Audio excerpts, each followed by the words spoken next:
News खबरें आपकी नजरिया हमारा।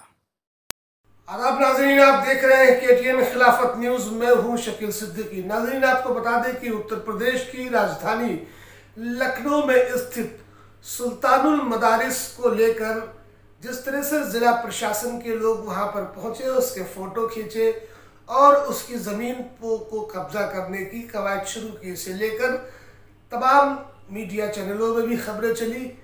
क्या है सुल्तानुल मदारिस की सच्चाई, क्या है सुल्तानुल मदारिस की तारीख, इसे बता रहे हैं फ्रीलांस जर्नलिस्ट अल्लामा ज़मीर नकवी साहब। औज़ु बिल्लाहि मिनश शैतानिर रजीम, बिस्मिल्लाहिर रहमानिर रहीम। हज़रात, आजकल सुल्तानुल मदारिस के लेकर लखनऊ में एक तूफ़ान आया हुआ है। आजकल मुद्दा छिड़ा हुआ है सुल्तानुल मदारिस।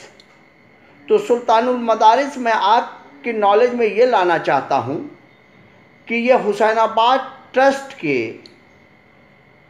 बादशाह मोहम्मद अली शाह और जे लॉ के दरमियान 23 नवंबर 1839 को जो डीड हुई, उस डीड के तहत संचालित है।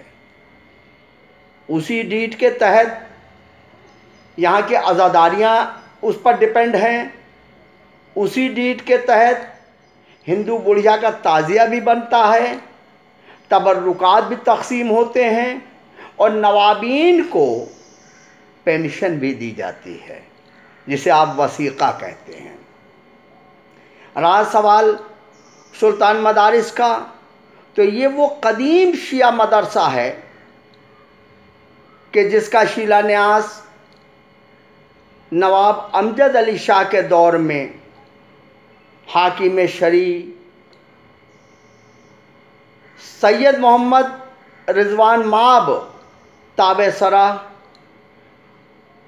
उस वक्त के वज़ीर अमीनुद्दौला और नवाब अमजद अली शाह के हाथों इसका शिलान्यास हुआ। ये मदरसा सबसे पहले मकबरा सादत अली खां के ग़ुलाम गर्दिशों में था। वहाँ से जब तुल्लाब की, छात्रों की संख्या बढ़ गई, तो वहाँ से इसको मुंतकिल करके, ट्रांसफ़र करके बड़े इमाम बाड़े यानी इमाम बाड़ा आसिफुद्दौला के ग़ुलाम गर्दिशों में इसको नवाब वाजिद अली शाह ले आए। और 1857 के गदर में ये भी पामाल हुआ, जब इमाम बाड़े पर जामा यानी इमाम बाड़े में जो मस्जिद है, उस मस्जिद पर और टीले वाली मस्जिद पर अंग्रेज़ों ने कब्ज़ा कर लिया और उसको अस्तबल, घोड़े के अस्तबल के रूप में इस्तेमाल शुरू कर दिया गया, जो वहाँ के अंग्रेज़ी फ़ौज की रिहाइशगाह बन गया। तो इस दौर में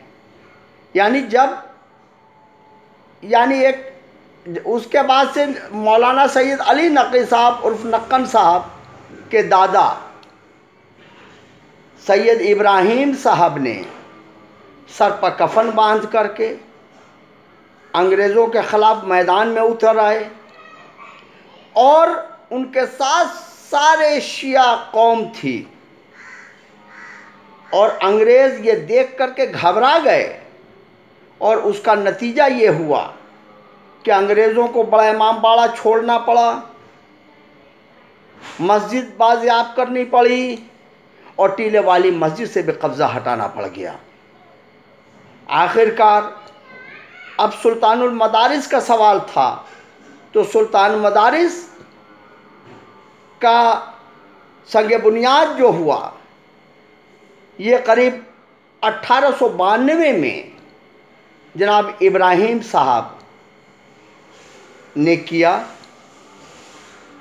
और उन्होंने अपने दामाद, जिनको मौजूदा स्थापक कहा जाता है, फाउंडर कहा जाता है उस मदरसे का, उन दामाद को मदरसे का प्रिंसिपल मुअय्यन कर दिया गया।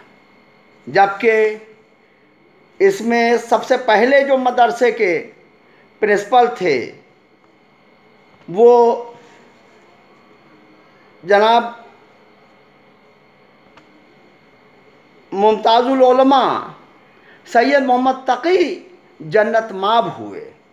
सबसे पहले प्रिंसिपल मुमताजुल उलमा सैयद मोहम्मद तकी साहब इसके प्रिंसिपल हुए थे, जिनका मस्जिद तहसीन अली खां के पीछे तकी साहब का इमाम बाड़ा है। और उसमें जो टीचर है, असातिज़ा रहे, उन असातिज़ा में जो नाम मैं बताना चाहूँगा कि रईसुल उलमा सैयद अली पुत्र गुफरान माब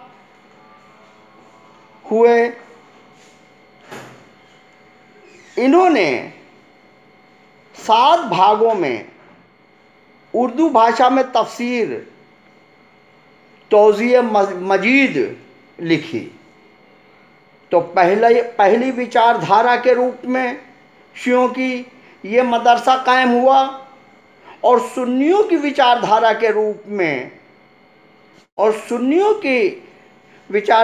रूप में दिल्ली में शाह वलीउल्लाह देहलवी एक मकतब फ़िक्र बने।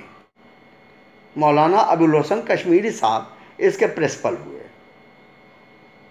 बहरकैफ ये बताना चाहूँगा कि इस मदरसे के असल वारिसान में मरहूम सैयद मौलाना अली नकवी, सैयद अली नकी उल नकवी साहब के फर्जंद मौलाना सैयद मोहम्मद साहब और मौलाना सैफ अब्बास साहब सीधे तौर से जुड़ते हैं। इसके अलावा लोग ये सवाल कर रहे हैं कि कोई नोटिस नहीं आई, तो अरे साहब नोटिस कैसे आएगी? मदरसे का जो मैनेजर है वो एडीएम पश्चिम है, और अगर ये कहा जाता है कि एडीएम फाइनेंस आए तो एडीएम फाइनेंस के पास रेवेन्यू भी होता है। तो जाहिर सी बात है ज़मीन पर अगर कब्जा करना है तो एडीएम फाइनेंस उसका दौरा करेंगे। तो इस सिलसिले में आप गुमराह ना हों और कानूनी कार्रवाई करें। कानूनी कार्रवाई सिर्फ धरना प्रदर्शन नहीं है। कानूनी कार्रवाई आप दस्तावेज सामने रखें, आप उस जंग को आगे बढ़ाएं, हुकूमत को कामयाब ना होने दें। यह अलग बात है कि हुकूमत है जो चाहेगी ले लेगी, तो आसानी से, यानी आप चारा ना बने, आसान चारा ना बने, वरना हौसले और बढ़ेंगे। आज ये जाएगा, कल शिया कॉलेज की भी नौबत आ सकती है, परसों और आपके किसी दरसगाह की नौबत आ जाएगी। तो लिहाजा यहीं पर पूर्ण विराम आप लगाने की कोशिश करें, मेरा आपसे यही सवाल है। और हुकूमतों को ये समझ लेना चाहिए कि शिया कौम से मसला जुड़ा हुआ है, अकायद से जुड़ा हुआ मसला है।